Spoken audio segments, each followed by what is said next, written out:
Welcome back to another episode of Infidelity Tales Lab. We're thankful for your continued viewership. Before we begin, tell us, where in the world are you watching from?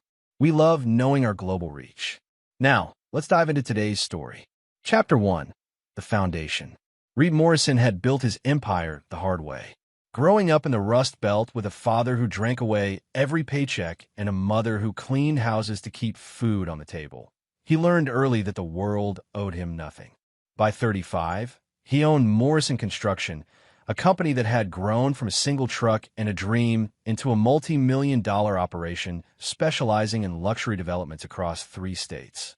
The scars on his knuckles told stories of his youth, street fights, construction accidents, and the kind of hard labor that either broke a man or forged him into something unbreakable. Reed had chosen the latter. His steel-gray eyes missed nothing, and his handshake could crush bones if he wanted it to. Those who worked for him respected him not just for his success, but for the quiet intensity that suggested crossing Reed Morrison would be the last mistake they ever made. He'd met Brooke Sterling at a charity gala 5 years ago. She was 28, blonde, beautiful in that polished way that came from never wanting for anything. Her father, Bob Sterling, owned Sterling Financial Services, a boutique investment firm that catered to the wealthy. Her mother, Pat, spent her days at the country club and her evenings hosting dinner parties for Millfield's elite. Brooke had seemed different then.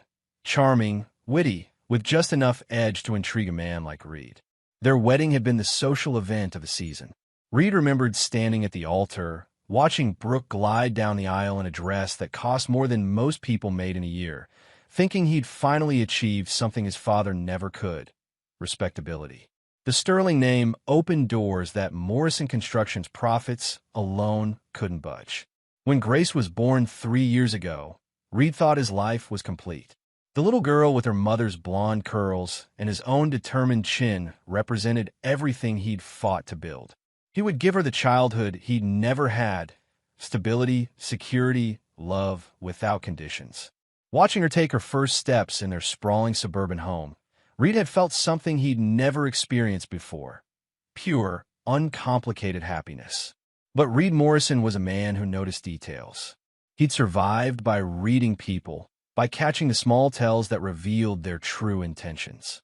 And lately, he'd been noticing things about his wife that didn't add up. Chapter 2. Cracks in the Foundation. The changes had started small. Brooke began working out more, buying new clothes, changing her perfume. She claimed she was taking art classes on Thursday evenings, but when Reed drove by the community center where she said the classes were held, the parking lot was always empty. Her phone, once carelessly left on counters and tables, now never left her side. Reed had built his business on information. Before breaking ground on any project, he researched everything: soil composition, zoning laws, competition, local politics. When something didn't feel right about his marriage, he applied the same methodical approach. He hired Trevor Blake, a private investigator who'd done background checks for Morrison Construction's larger contracts. The photos Blake delivered 2 weeks later confirmed what Reed's instincts had been screaming. Brooke entering the Grandview Hotel with Kyle Brennan, a real estate developer Reed knew by reputation. Brennan was old money, inherited wealth, Ivy League education, the kind of man who'd never worked a day of real labor in his life. In the photos, Brooke looked at Brennan the way she used to look at Reed, before familiarity had bred contempt. Kyle Brennan represented everything Reed despised about the wealthy elite. While Reed had clawed his way up from nothing, Brennan had been handed opportunities on silver platters.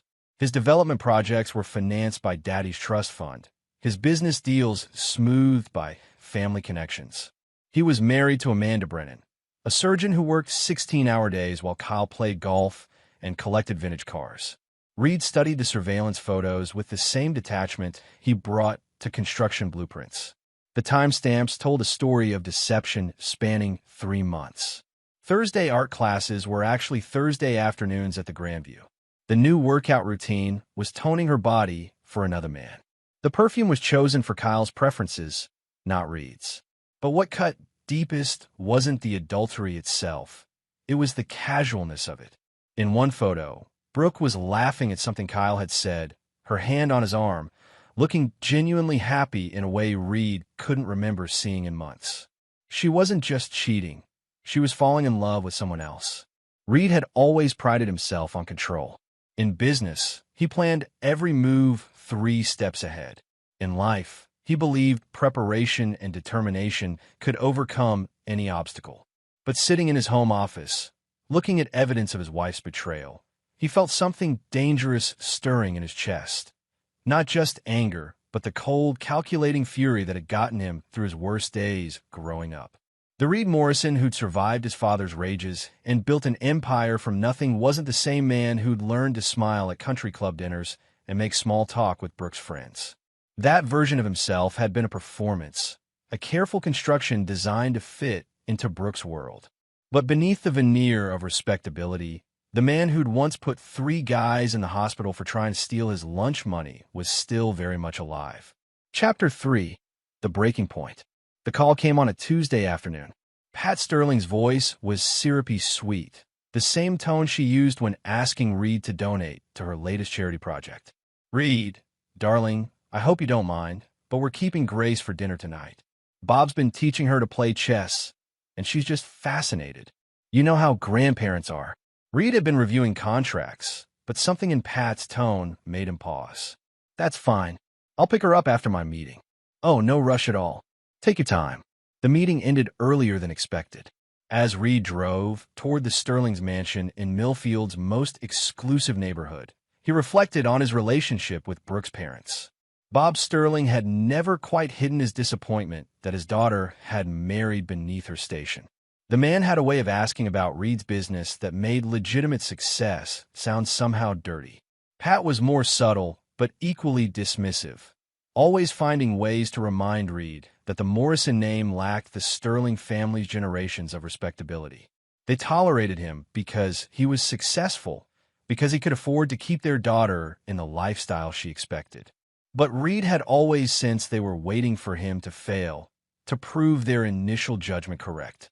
The Sterling house sat on 2 acres of manicured lawn, a colonial revival that screamed old money. Reed parked in the circular driveway and walked toward the front door, but the sound of voices from the garden room made him pause. Through the French doors, he could see Grace sitting at a small table, tears streaming down her face. "Clean the toilet again." Bob Sterling's voice carried clearly through the glass. "You're just like your father, a loser who can't do anything right the first time." Pat Sterling stood nearby, arms crossed, watching her 3-year-old granddaughter struggle with a cleaning brush that was too big for her small hands. "Maybe if she had better breeding, she'd learn faster," Pat said with casual cruelty. "But what can you expect from that family?" Reed's hand was on the door handle when he heard another voice, Brooke's laughter, light and musical, as if watching her daughter being humiliated was the most entertaining thing in the world. "You're so right, Mother," Brooke said. "Grace needs to learn that actions have consequences." Reed never learned that lesson, so someone has to teach it to her. Reed stood frozen, watching his 3-year-old daughter cry as she tried to clean a toilet with shaking hands while the adults in her life, the people who were supposed to protect her, mocked her for sharing his blood. The sight burned itself into his memory with perfect clarity. Grace's tear-stained face, the Sterling's smug expressions, and Brooke's casual betrayal, not just of him, but of their child. In that moment, Reed Morrison died. What remained was something far more dangerous, a man with nothing left to lose and all the resources in the world to make his enemies pay. He turned away from the door and walked back to his truck. He had calls to make. Chapter 4. The First Dominoes. Reed drove home in perfect silence, his mind already 3 moves ahead. By the time he pulled into his driveway, he'd made his first decision. He called Trevor Blake. "I need everything," Reed said without preamble. Bob Sterling, Pat Sterling, Kyle Brennan. Financial records, business dealings, personal habits, family connections, weaknesses. Everything. That's going to cost. Money isn't an object. I want information that can destroy them. And I want it fast. His second call was to Marcus Webb, his lawyer, and one of the few people who knew Reed's real history. Webb had handled the legal work when Reed bought Morrison Construction from his former boss, and he'd stayed clean through some very gray areas of Reed's business expansion. Marcus, I need you to review something for me. The Sterling house. Bob used Morrison Construction for the renovation work 5 years ago, right? Yeah, you practically gave him the job at cost. Wedding present for Brooke. Who hold the primary mortgage? Sterling Financial Services holds it themselves. Why? Reed smiled for the first time all day. Because Bob Sterling made a mistake. He used his own company to finance his house, and I'm the majority shareholder. There was silence on the other end. Reed, weren't you telling me? 6 months ago, when Sterling Financial needed capital for that shopping center development, they came to me. I bought 45% of the company through shell corporations. Bob thinks he's dealing with anonymous investors from Chicago. Jesus Christ, Reed. You own almost half of Sterling Financial. I own enough to call in debts when I want to. And Bob Sterling is about to discover that his house payment is past due. Reed's third call was to Danny Rodriguez, his most trusted foreman and the closest thing he had to a friend. Danny had grown up 3 blocks from Reed, and he was one of the few people who remembered what Reed had been like before he'd learned to wear suits and smile at dinner parties. Danny, I need a favor. That demolition crew we use for the big jobs, are they available for freelance work? Depends on what you need, boss. I need them to be very good at their jobs and very bad at remembering details. Danny was quiet for a moment. This about Brooke? Reed had never told Danny about the affair, but Danny had eyes. He'd noticed the changes in Reed's marriage the same way he noticed structural problems in buildings. This is about protecting Grace, Reed said finally. Then you've got whatever you need. By the time Brooke returned home with Grace that evening, Reed had set the first phase of his plan in motion. He watched his wife tuck their daughter into bed, kissing Grace's forehead with what looked like genuine affection. The sight might have confused him once, but Reed now understood that Brooke was capable of loving Grace while simultaneously using her as a weapon against him. How was your evening? Brooke asked as she joined him in the living room. Productive, Reed replied, not looking up from his tablet where he was reviewing the financial documents Trevor Blake had already started sending. How was Grace? Oh, you know how my parents are. They spoil her rotten. Brooke's lie came easily, without even a flicker of guilt crossing her face. Reed nodded, making a mental note. He was beginning to understand that his wife wasn't just unfaithful, she was fundamentally cruel. The woman he'd married had hidden her true nature behind charm and beauty, but when she thought no one was watching, the mask slipped. I'm going to be working late the next few nights, he said. Big project coming up. Of course, darling. You work so hard. Reed finally looked at her, studying the face he'd once thought he loved. Brooke was still beautiful, but now he could see the calculation behind her smile, the way she measured every interaction for what she could gain from it. The Sterling house payment is due tomorrow, he said casually. I noticed it when I was reviewing our accounts. Oh, that's fine. Daddy handles all that through the company. Reed smiled. I'm sure he does. As Brooke headed upstairs, already reaching for her phone to text Kyle Brennan, Reed opened his laptop and began typing. The email went to 3 shell companies he'd established for exactly this kind of situation. By morning, Bob Sterling would receive notices that his loan had been called in, his payment was 30 days past due, and Sterling Financial Services was demanding immediate payment in full. The house that had witnessed his daughter's humiliation would be the first casualty in a war Bob Sterling didn't even know had started. Chapter 5. The Hunter Becomes Hunted. Kyle Brennan lived in a world where problems were solved with phone calls and connections. His grandfather had built Brennan Development into a regional powerhouse. His father had maintained the empire, and Kyle had inherited both the wealth and the arrogance that came with it. At 32, he'd never faced a real consequence for his actions because his family's money had always made problems disappear. Reed studied Kyle's routine with the same attention he'd once applied to tracking construction schedules. Blake's surveillance revealed a man of predictable habits. Morning workouts and exclusive gym, lunch meetings at the country club, afternoon rounds of golf, evenings spent either with his wife Amanda or his mistress Brooke. Kyle moved through life with the casual confidence of someone who believed the world existed for his convenience. But Kyle had made one crucial mistake. He'd underestimated Reed Morrison. Reed's first move was subtle. Morrison Construction had been subcontracted for foundation work on Brennan Development's latest project, a luxury shopping complex that represented Kyle's attempt to prove himself to his father. Reed's crew had done excellent work, but now Reed made a single phone call to Danny Rodriguez. "I need you to find some problems with the Brennan project," Reed said. "Nothing dangerous, but enough to fail inspection." "What kind of problems?" "The kind that require tearing up everything we've already done and starting over. The kind that cost millions in delays and materials." 3 days later, city inspectors discovered foundation irregularities that would require complete reconstruction.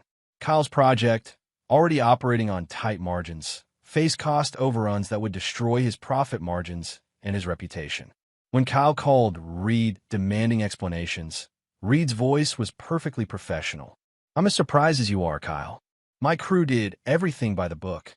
Sometimes these things just happen in construction." But Reed was just getting started. His second move targeted Kyle's marriage. Amanda Brennan was a cardiac surgeon who worked brutal hours at St. Mary's Hospital. She was brilliant, dedicated, and completely unaware that her husband was cheating on her with Reed's wife. Reed could have simply told her about the affair, but that would have been too simple, too clean. Instead, Reed arranged for Amanda to discover it herself in the most devastating way possible. He hired a florist to deliver arrangements to Kyle's office every Thursday.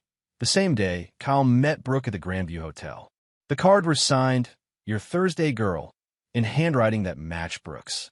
Reed made sure the deliveries arrived when Amanda was most likely to visit Kyle's office, which happened every Thursday when her surgery schedule allowed for lunch. The genius of the plan was its subtlety. Reed wasn't revealing the affair directly. He was letting Kyle's own arrogance expose it. Kyle, flattered by what he thought were romantic gestures from Brooke, displayed the flowers prominently. He even mentioned his Thursday Girl to colleagues, thinking he was being clever and mysterious. Amanda Brennan was a woman who'd earned her position through intelligence and observation. When she noticed the pattern, flowers every Thursday, Kyle's improved mood on Thursday evenings, his sudden interest in working late, she began investigating on her own. It took her 2 weeks to follow Kyle to the Grandview Hotel and see him embrace Brooke in the lobby. Reed was in his office when Kyle burst through the door, his face red with rage and panic. "You son of a bitch!" Kyle shouted. "You've been watching us." Reed looked up from his computer with mild surprise. "I'm sorry. Amanda knows. She's filing for divorce, and she's taking half of everything I own." "I'm not sure what you're talking about, Kyle. Are you feeling all right?" Kyle advanced toward Reed's desk, his hands clenched into fists. Reed didn't move, but something in his eyes made Kyle stop short. For the first time in his privileged life, Kyle Brennan was looking at a man who'd grown up fighting for survival, and some primitive instinct warned him that this confrontation wouldn't end the way he expected. "You think you're so smart," Kyle said, his voice shaking. "But I know what you're doing. Brooke told me about your little games." Reed smiled, and the expression was colder than anything Kyle had ever seen. "Did she? What else did Brooke tell you?" "She said you've been suspicious for months. She said you hired someone to follow us." "Is that what she said?" Reed stood slowly, his movements controlled and deliberate. "Kyle, let me ask you something. Do you really think I would have waited months to confront you if I'd known about the affair?" The question hung in the air as Kyle's limited intelligence struggled to process its implications. Reed continued speaking, his voice calm and conversational. "Do you think a man like me, a man who built his business from nothing, would just sit back and let some trust fund baby steal his wife? Do you think I would have let you humiliate me for 3 months without doing something about it?" Kyle's face went pale as the real scope of his situation began to dawn on him. "No, Kyle. I've known about you and Brooke for exactly 4 days. And in those 4 days, I've destroyed your business project, ended your marriage, and set up the complete demolition of everything you think you own. Because when someone takes something from Reed Morrison, they don't get to keep it. They lose everything." Reed walked around his desk until he was standing inches from Kyle, close enough that the other man could smell the sawdust and concrete that still clung to his clothes despite years of wearing suits. "You wanted to play in my world, Kyle. You wanted to take my wife, my family, my life. Now you get to learn what happens when you steal from someone who has nothing left to lose. Kyle tried to speak, but Reed wasn't finished. This is just the beginning. Before I'm done, you'll lose your business, your marriage, your reputation, and your family's respect. And Brooke? Brooke is going to discover that betraying Reed Morrison was the biggest mistake of her life. Kyle backed toward the door, his earlier rage replaced by something that looked very much like fear. "You're insane," he whispered. Reed smiled again. "No, Kyle. I'm just better at this than you are." Chapter 6. The Web Titans. Brooke Morrison had always believed she was the smartest person in any room. Her affair with Kyle hadn't been just about passion. It had been about power, about having something her husband didn't know about proving to herself that she could manipulate the men in her life without consequences. She'd grown bored with Reed's intensity, his focus on business, his working-class roots that no amount of success could fully polish away. Kyle represented everything Reed wasn't: refined, cultured, born to wealth and privilege. When Kyle looked at her, she saw herself reflected as she wanted to be: sophisticated, desirable, worthy of the finer things in life. The affair had made her feel alive in a way her marriage hadn't for years. But Brooke was about to learn that she'd underestimated her husband in ways that would cost her everything. Reed's campaign against his wife began with surgical precision. He started by quietly liquidating assets, selling stocks, transferring funds, restructuring investments in ways that looked routine but systematically moved money beyond Brooke's reach. Morrison Construction's corporate accounts were reorganized through shell companies. The joint savings account that Brooke rarely monitored was gradually emptied, and the funds moved to accounts in Grace's name, managed by trustees Reed had selected. Brooke noticed nothing. Her credit cards still worked, the household bills were still paid, and she had no reason to monitor their financial situation closely. Reed had always handled the money, and she'd been content to let him manage their wealth as long as she could spend freely. Reed's second move was more psychological. He began documenting Brooke's behavior, her lies, her increasing absence from Grace's life. He installed security cameras throughout their house, ostensibly for protection, but actually to record evidence of Brooke's neglect and deception. He hired a forensic accountant to trace every purchase Brooke made, building a detailed picture of her affair through hotel bills, restaurant charges, and gifts bought for Kyle. But Reed's masterstroke was turning Brooke's own social circle against her. The wealthy wives of Millfield lived on gossip and social position. Reed began carefully seeding information about Brooke's affair, not through direct revelation, but through subtle implications and strategic questions. He mentioned to Carol Fitzgerald, the biggest gossip in their social group, that he'd been concerned about Brooke's Thursday art classes. "She comes home so late, and she never talks about what she's learned. I'm starting to wonder if she's actually enjoying the classes or just needs time away from home." To Jennifer Walsh, whose husband had cheated on her the previous year, Reed expressed worry about Brooke's mood changes. "She seems so happy lately, but distant. Like she's got a secret she's excited about. I hope she's not planning some surprise that we can't afford right now." The beauty of Reed's approach was that he never directly accused Brooke of anything. He simply planted seeds of doubt and let the social network do the rest. Within 2 weeks, half of Millfield elite were speculating about Brooke Morrison's suspicious behavior. When Brooke began receiving cold shoulders at the country club and noticed friends ending conversations when she approached, she initially blamed Reed. She accused him of saying something to damage her reputation, which he denied with perfect honesty. He never directly said anything damaging about her. "Maybe people are just picking up on the tension in our marriage," Reed suggested with fake concern. "You have been distant lately. Working late, those art classes, all that time away from home. People notice when couples grow apart." Brooke's paranoia increased as her social standing eroded. She began snapping at Grace, taking out her frustrations on the one person who couldn't defend herself.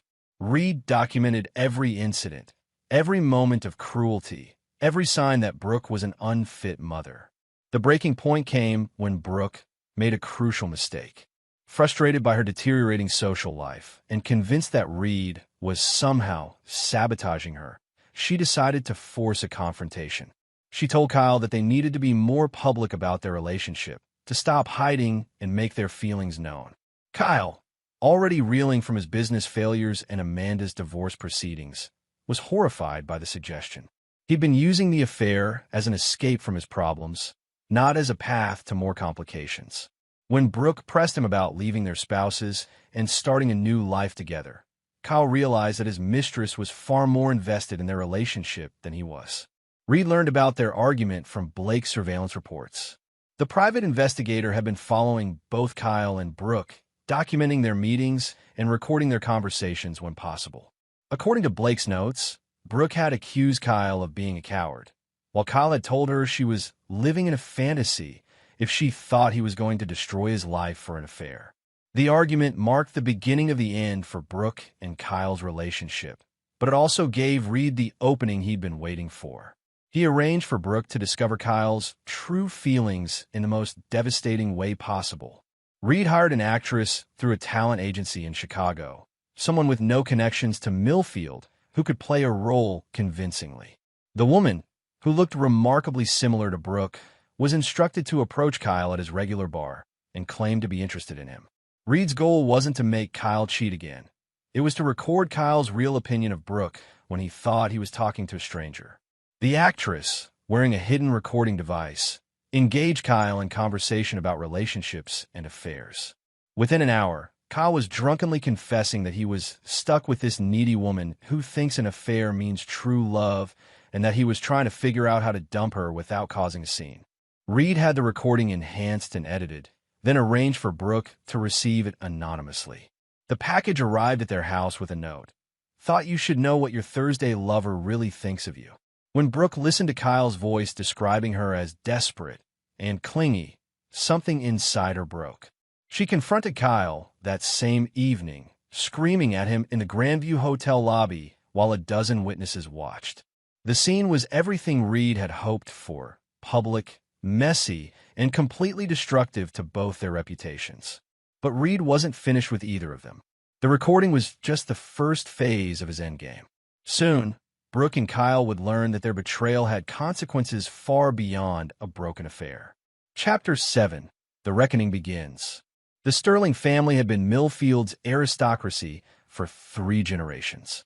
Bob Sterling's grandfather had founded Sterling Financial Services in 1952, building a reputation for conservative investments and exclusive clientele. Bob had inherited not just a business, but a social position that made him one of the most influential men in the city. The Sterling name opened doors, secured favorable deals, and commanded respect. But Bob Sterling had made the fatal error of believing his own legend. When he'd humiliated Grace Morrison and mocked her father, he'd assumed that Reed would simply absorb the insult like all the other subtle slights he'd endured over the years. Bob had forgotten that beneath Reed's polished exterior was a man who'd grown up fighting for everything he had. The first notice arrived on a Thursday morning, the same day Grace had been forced to clean toilets while her grandparents laughed. The letter was from Sterling Financial Services' own collections department, informing Bob that his home mortgage was in default and demanding immediate payment of the full balance, $2.8 million. Bob's initial reaction was confusion, then anger. He stormed into his office, demanding to know how his own company could be threatening foreclosure on his house. His assistant, Margaret, had been fielding calls all morning from increasingly agitated creditors. "Mr. Sterling, I've been trying to reach you," Margaret said. "We've got a problem. 3 of our major investors are calling in their positions, and they're demanding immediate settlement." Bob's face went white. "Which investors?" "Morrison Holdings, Chicago Capital Group, and Midwest Development Fund. Together, they represent 45% of our capitalization." "That's impossible. Those are all small, independent investors." Margaret handed him a stack of legal documents. "Not anymore, sir. According to these papers, all 3 companies are subsidiaries of a single entity, and that entity is demanding full payment of all outstanding obligations, including your personal mortgage, within 30 days. Bob sat down heavily, his mind racing. He'd structured his personal mortgage through Sterling Financial as a tax strategy, never imagining that someone could acquire enough of his company to threaten his control. The terms of the investment agreements were coming back to him. Terms he'd agreed to because the interest rates were so favorable and the investors had seemed so passive. "Who owns the parent company?" he asked, though part of him already knew the answer. Margaret consulted her notes. The documents list Reed Morrison as the primary shareholder. The phone rang before Bob could process the full implications. Margaret answered, then held out the receiver with a look of dread. "It's Mr. Morrison for you." Bob took the phone with a shaking hand. "Reed?" "Hello, Bob." Reed's voice was calm, almost conversational. "I assume you've received the notices by now." "Reed, there must be some mistake. You can't just—" "Actually, I can. You see, Bob, 6 months ago when you needed capital for that shopping center development, you sold equity in your company to what you thought were anonymous investors. But those investors were me. I now own 45% of Sterling Financial Services, which means I have significant influence over company policy." Bob's mouth went dry. "What do you want?" "I want you to remember something, Bob. Do you remember last Tuesday evening? Do you remember what you said to my 3-year-old daughter?" The silence stretched between them as Bob realized that Reed knew about Grace's humiliation. "Reed, that was just— Grace needed to learn. Grace needed to learn that her grandfather thinks she's worthless because she shares my blood. Grace needed to learn that her grandmother finds her breeding inferior. And Grace needed to learn that her mother thinks watching her suffer is entertaining." Bob's voice became desperate. "Reed, please, we can work this out. It was a misunderstanding." "No, Bob. It was exactly what it appeared to be. You humiliated my daughter because you thought I was weak enough to let you get away with it. You were wrong." Reed's voice remained steady, but Bob could hear something dangerous underneath the calm tone. "Here's what's going to happen, Bob. You have 30 days to pay the full balance of your mortgage, plus penalties and fees. If you can't pay, the house goes to auction. And since I control the foreclosure process through my stake in your company, I'll make sure the auction happens very quickly and very publicly. That house has been in my family for 40 years, and Grace is my family. The difference is I protect what's mine." The line went dead, leaving Bob staring at the phone in his hand. Around him, the Sterling Financial Services offices that had been his kingdom for 20 years suddenly felt like a tomb. Meanwhile, Pat Sterling was discovering that her social position was far more fragile than she'd imagined. The country club, where she'd reigned as queen bee for decades, was buzzing with gossip about the Sterling family's financial troubles. Word had somehow leaked that Bob's house was in foreclosure, and the wealthy wives who'd once competed for Pat's approval were now avoiding her with a ruthless efficiency that only the social elite could manage. But Reed wasn't content to simply destroy the Sterling house. He'd been planning something far more personal, far more devastating. As Pat sat in her garden room, the same room where she'd watched Grace cry, she had no idea that her world was about to become much smaller and much more dangerous. The knock on the door came at sunset. Pat opened it to find 2 men in work clothes standing on her porch. Behind them, she could see a Morrison construction truck in the driveway. "Mrs. Sterling? We're here about the renovation work." "I'm sorry, there must be some mistake. We haven't scheduled any renovation work." The foreman, Danny Rodriguez, consulted his clipboard. "According to our work order, we're here to begin demolition on the garden room. Something about structural damage that makes it unsafe for occupancy." Pat's heart began racing. "That's impossible. This house was just inspected last year." Danny shrugged. "Ma'am, I just do what the work order says. And the work order says this room is condemned and needs to be demolished immediately for safety reasons." As Pat watched in horror, the demolition crew began setting up equipment around the garden room where she'd humiliated her granddaughter. The room where she'd taught Grace that her father's blood made her inferior was about to be reduced to rubble. "You can't do this!" Pat screamed. "This is my house." Danny looked at her with something that might have been pity. "Actually, ma'am, according to the foreclosure notice, this house belongs to Sterling Financial Services. And Sterling Financial Services contracted Morrison Construction to handle the demolition." As the first sledgehammer blow shattered the French doors, Pat Sterling finally understood that she'd made an enemy of the wrong man. Reed Morrison hadn't just taken their house. He was personally destroying the room where they'd broken his daughter's heart. The war had begun, and the Sterlings were losing badly. Chapter 8, Total Warfare. Kyle Brennan thought he'd reached the bottom when Amanda filed for divorce and his business project collapsed. He was wrong. Reed Morrison was just getting started. Reed's assault on Kyle began with precision strikes designed to isolate and humiliate him. The first blow came through Kyle's business relationships. Reed had spent years building connections throughout the construction and development industry, and he began calling in favors with surgical efficiency. Contractors who'd worked with Brennan Development for years suddenly became unavailable. Suppliers experienced mysterious delays in delivering materials. City inspectors found new violations on projects that had previously passed inspection. Within 2 weeks, Kyle's remaining developments were hemorrhaging money and facing costly delays.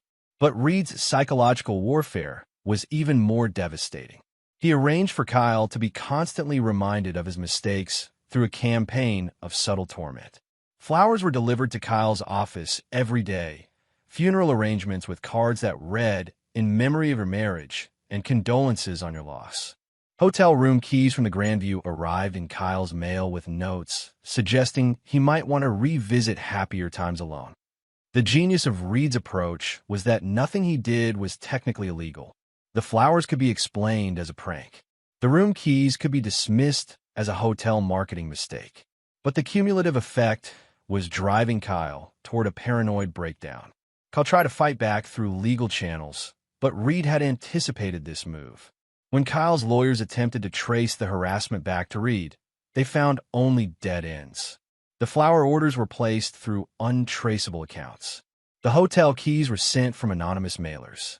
Every attempt to prove Reed's involvement failed, leaving Kyle looking increasingly unstable to anyone who tried to help him. The final blow came when Reed destroyed Kyle's relationship with his father, Harrison Brennan. Harrison was old school, a man who'd built Brennan Development through personal relationships and handshake deals. He valued reputation above profit and had been quietly horrified by the scandals surrounding his son's divorce and business failures. Reed arranged a meeting with Harrison under the pretense of discussing a potential partnership between Morrison Construction and Brennan Development. The meeting took place at the Millfield Country Club, where Reed had carefully orchestrated an audience of influential businessmen. "Harrison, I appreciate you taking the time to meet with me," Reed said as they settled into leather chairs in the club's main dining room. "Of course, Reed. Though I have to admit, I'm surprised you want to work with us, given recent developments." Reed nodded gravely. "I believe in separating business from personal matters. Kyle's problems are his own, but Brennan Development has a reputation worth preserving." Harrison relaxed slightly. "I'm glad you see it that way. Kyle's been going through a difficult time, but he's learning from his mistakes. Actually, Harrison, that's what I wanted to discuss with you." Reed's voice remained friendly, but something in his tone made Harrison tense. "I'm concerned that Kyle's judgment might be affecting the company's reputation more than you realize." Reed opened a folder and placed several photographs on the table between them. The images showed Kyle and Brooke entering the Grandview Hotel, Kyle drinking heavily at various bars, and Kyle arguing with contractors on his failed development project. "These were taken over the past 3 months," Reed explained. "I had my security team investigate before considering a partnership. I think you should know what your son has been up to." Harrison's face went gray as he studied the photos. His son's affair was bad enough, but the images of Kyle drunk and belligerent at business meetings were devastating to a man who'd built his reputation on professionalism and integrity. "Reed, I had no idea it was this bad." "There's more," Reed said quietly. He produced a recording device and pressed play. Kyle's voice filled the space between them, slurred with alcohol and full of contempt. "The old man thinks he's some kind of business genius, but Brennan Development is living in the past. When I take over, I'm going to modernize everything. Get rid of all these handshake deals and personal relationship bullshit. It's all about profit margins and tax advantages." Harrison's hands shook as he listened to his son mock everything he'd spent his life building. The recording continued with Kyle bragging about his affair, his contempt for old money rules, and his plans to sell off the company's legacy properties for quick profits. Where did you get this? Harrison whispered. Kyle recorded himself. Reed lied smoothly. He was making notes for a presentation to potential investors. I thought you should hear it before he approaches your clients. The conversation was actually from one of Reed's sessions with the actress who'd approached Kyle, but Harrison had no way of knowing that. To him, it sounded like his son had betrayed everything the Brennan name represented. Reed leaned forward, his voice sympathetic. Harrison, I've been where you are. When someone you trust betrays your values, it feels like the ground is shifting under your feet. But you have a choice to make. You can let Kyle destroy everything you've built, or you can take steps to protect your legacy. Harrison looked around the dining room, at the other businessmen who were pretending not to listen but obviously hanging on every word. The humiliation of having his family's dirty laundry exposed in front of his peers was almost unbearable. What would you do? Harrison asked quietly. I'd make it clear that Kyle's behavior doesn't represent Brennan Development's values. I'd distance the company from his personal failures. And I'd make sure that everyone knows the difference between Kyle Brennan and Harrison Brennan. By the end of their lunch, Harrison had effectively disowned his son. He announced to the assembled businessmen that Kyle would no longer represent Brennan Development in any capacity, and that the company was severing all ties with Kyle's independent ventures. Kyle learned about his father's decision through a phone call that lasted less than 30 seconds. Harrison's voice was cold and final. You're no longer my son or my business partner. Don't contact me again. When Kyle tried to argue, to explain that he was being set up, Harrison simply hung up.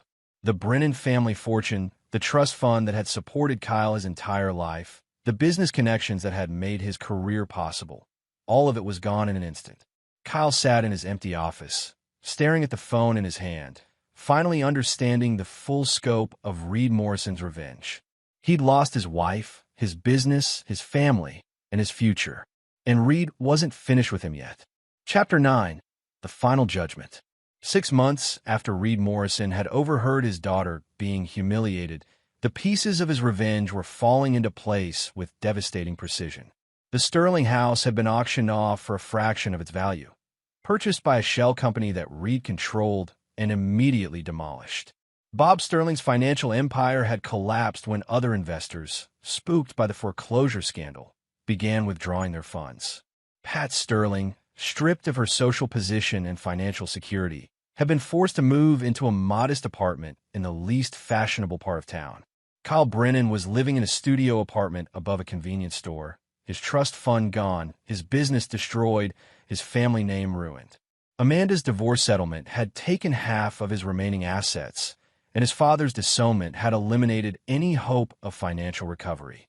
He spent his days working as a clerk in a hardware store, a job Reed had arranged through connections, not out of mercy, but to ensure Kyle experienced the kind of manual labor he'd always considered beneath him. But Reed's masterpiece was reserved for Brooke. The divorce proceedings had been swift and brutal. Reed's team of lawyers, armed with evidence of Brooke's affair, her neglect of Grace, and her participation in the child's humiliation, had secured full custody and left Brooke with virtually nothing. The prenuptial agreement she'd signed, confident in her ability to manipulate Reed indefinitely, had protected his business assets from division. Reed had played one final card that destroyed any sympathy Brooke might have claimed. The security cameras he'd installed in their home had captured Brooke's treatment of Grace during the months of the affair. Moments of casual cruelty, emotional neglect, and verbal abuse that painted a picture of a mother who viewed her own child as an obstacle to her happiness. When the recordings were played in family court, even Brooke's own lawyer had advised her to accept Reed's terms without further contest. The judge, a family man himself, had been visibly disgusted by Brooke's behavior and had terminated her parental rights entirely. Now Reed sat in his home office, Grace playing quietly with her toys in the adjoining room, reviewing the final reports from Trevor Blake. His revenge was complete, but he felt no satisfaction, only the cold certainty that justice had been served. The knock on his door came at exactly 8 o'clock. Reed opened it to find Brooke standing on his porch, looking haggard and desperate. 6 months of consequences had aged her years. Her designer clothes had been replaced by discount store outfits. Her perfect makeup was smudged, and her once confident posture had collapsed into defeated slouching. "Reed, please," she began. "I need to see Grace. She's my daughter." Reed stepped outside, closing the door behind him to ensure Grace couldn't hear the conversation. His voice was calm, emotionless. "Grace is my daughter. The court was very clear about that. I made mistakes," Brooke said, tears streaming down her face. "I was stupid. I was selfish, but I love her. I love you. We can work this out."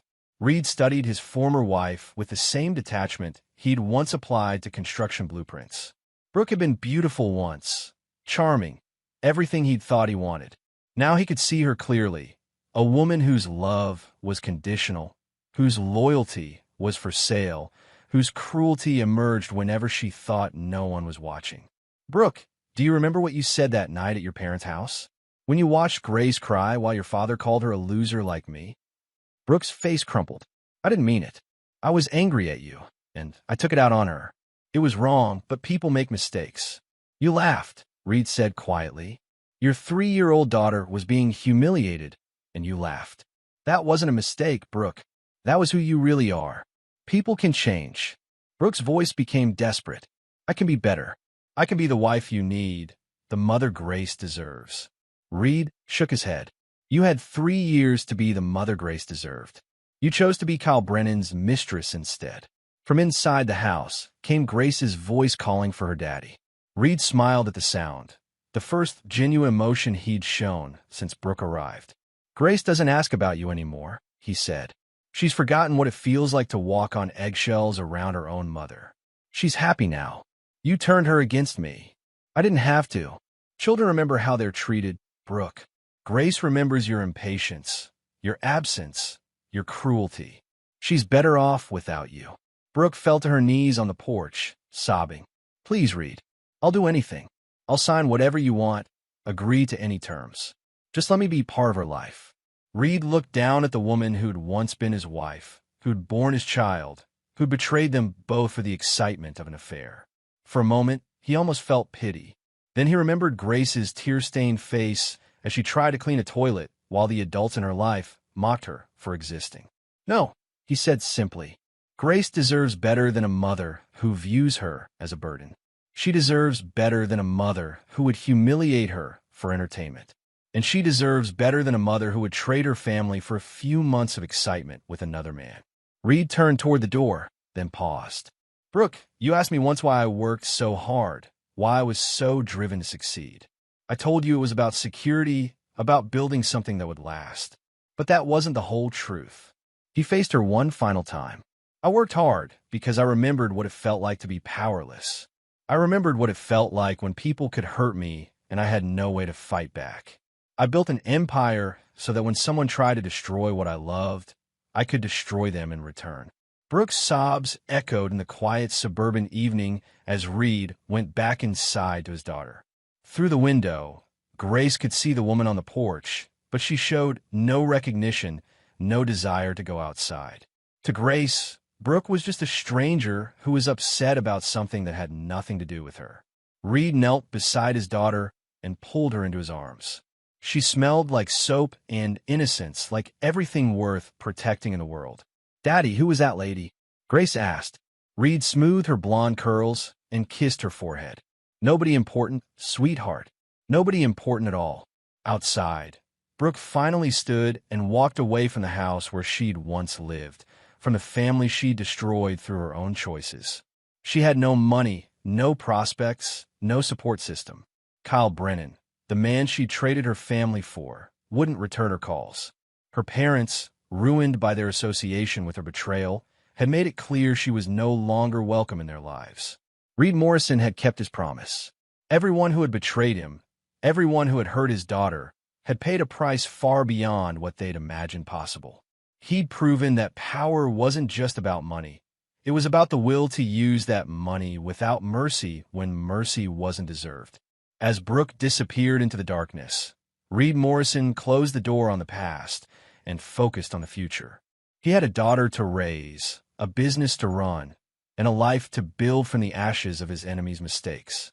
The war was over. Reed Morrison had won. And there you have it. Another story comes to an end, What did you think? I'd love to hear your thoughts in the comments below. If you enjoy this story, consider joining our community by subscribing. It means the world to us.